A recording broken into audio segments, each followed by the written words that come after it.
What if the life you worked so hard to build is the exact life that's quietly draining you? What if the success you once dreamed about is no longer the thing that fulfills you? And what if the reason it doesn't feel the way you thought it would isn't because you did something wrong, but because you've outgrown the version of success you built it on?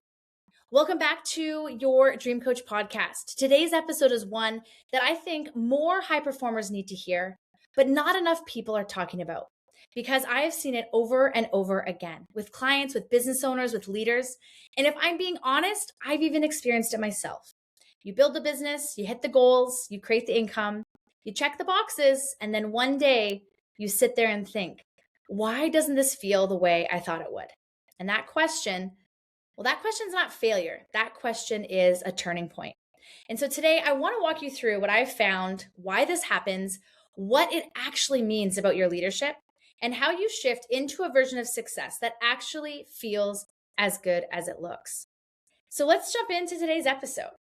Let's talk about how success built on the wrong definition. Well, here is what I have found is that a lot of us build success based on someone else's definition of it. Not intentionally, but subtly, through social media, through industry standards, through what we think we should want. And for me, there was a period where success looked like growth, numbers, expansion. And while those things are not wrong, they weren't fully mine. And when your definition of success isn't fully aligned with you, you can achieve it and still feel disconnected from it. And this ties directly into leadership, because leadership isn't just about how you lead others. It's about how you clearly lead yourself. And if you're leading your life based on borrowed expectations, you'll always feel a gap between where you are and how you feel. And so what if the success that you built was step one, not the final destination? So take a minute to reflect on that. What if it was just part of the story and it wasn't the final destination? The second thing I've seen is that you outgrow your old dreams. And that's growth. And growth changes our capacity, and it often changes our desires. Who you were when you once set your goals is not now who you are today.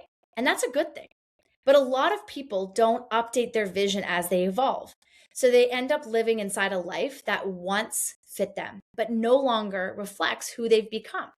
And so instead of recognizing that as growth, they question themselves. They think, why am I not grateful? Or why do I feel so off? Shouldn't this be enough? But here's what I've seen working with so many different types of leaders is that growth will always stretch your desires. And if you don't consciously redefine your next level, you'll feel stuck inside your current one. And so reframing that it's not that your success is wrong, it's that your vision hasn't caught up to your growth. And that's something that you can reflect on because you've evolved. Now, the third thing is that you've built a business that requires a version of you that you no longer want to be. And this one sometimes hits a bit deeper, because I found that sometimes we build businesses that require a version of ourselves that no longer feels aligned. Maybe it's the pace or the pressure, the structure, the expectations. And again, this isn't a failure, it's awareness. Because fulfillment doesn't come from what you've built. It comes from how you experience what you have built. And if your business requires you to operate in a way that drains your energy, you will never feel fulfilled, no matter how successful it looks. And so what I have found is that the most fulfilled leaders aren't the busiest, they are the most aligned. Now, the fourth is you're measuring success without including your life. And so another pattern I've seen is that people measure success based on business metrics, but not life metrics. So revenue, clients, growth, but not energy, presence, relationships, joy. And when you only measure one side, you end up succeeding in one area while silently losing in another. And this is where leadership comes in again, because a true leader doesn't just build a successful business, they build a successful life. So a question to ask yourself, if I removed money and metrics from the equation, would I still want this life? Well, if you've been chasing a rival instead of building alignment, this is a big one. A lot of us are chasing a feeling that we think we'll get when we arrive. When I hit this goal, then I'll feel fulfilled. But what I've seen is that fulfillment isn't something you arrive at, it's something you design into your life daily. Because if you don't feel aligned on the way there, you won't suddenly feel aligned when you get there. And so a great shift is to stop asking, when will this feel good? And start asking, how do I make this feel aligned now? Now, sometimes we stop leading ourselves as well. And this one's really honest. And I say this from experience is sometimes the reason success doesn't feel good is because somewhere along the way you stopped leading yourself. You got reactive, you got busy, you started operating instead of creating, and leadership shifted from intentional to automatic. And so, what I've found is that when I feel disconnected from my life or business, it's usually because I'm no longer being intentional with my time or my energy or my standards. And so, leadership is not something that you achieve once, it's something that you choose every single day. Now, you may have built success without building yourself at the same rate. And this one is subtle but powerful. Because sometimes your external success outpaces your internal growth.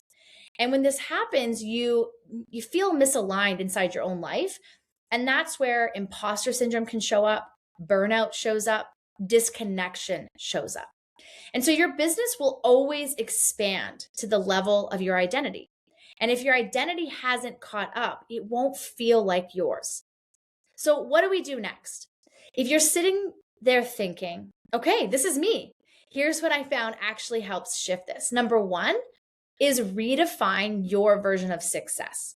Not what worked before, not what others are doing, what actually matters to you right now.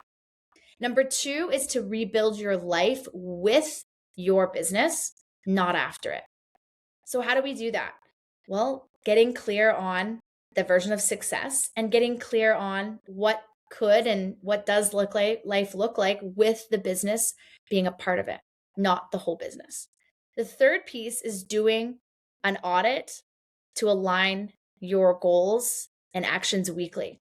So asking ourselves, does this feel aligned? And does this support the life that I want? So taking that time to really reflect and audit the week will allow you to continue to make pivots and changes to design a schedule and a life that feels, very reflective of what you aspire to have happen in your everyday. And the fourth is to lead yourself first. So before your team, before your clients, before your goals, is what do you need to do as a leader to make sure that you're showing up as your best? Now, this is something that I'm going to go deeper into my book that's going to be launching this fall, because what I found is that you don't get the dream life by building success along the way. You get it by becoming the leader who knows how to build success that actually aligns. And that's where the real work is, not just building more, but building better. And not just achieving, but actually enjoying what you achieved. So if this episode resonated with you and you're in that place where you've built something, but there's another level of alignment, leadership, and growth available to you, I want to invite you to join the LFG Business Academy on Skool for free. Inside, I break down how to lead like a CEO, how to build a business that actually supports your life, and how to grow without losing yourself in the process. It's practical, it's real, and it's designed for the version of you that's ready for more, not just externally, but internally as well. And if there's one thing I want you to take from today, it's this. If your success doesn't feel the way you thought it would, it's not a sign to settle, it's a sign to evolve. Because your dream life, it's not something you stumble into, it's something you lead yourself into. And the more aligned your leadership becomes, the more fulfilling your life will feel. So thanks for being here. And as always, your dream life starts with the way that you lead, the way that you live, and the way that you grow. I'll see you next time on your Dream Coach podcast.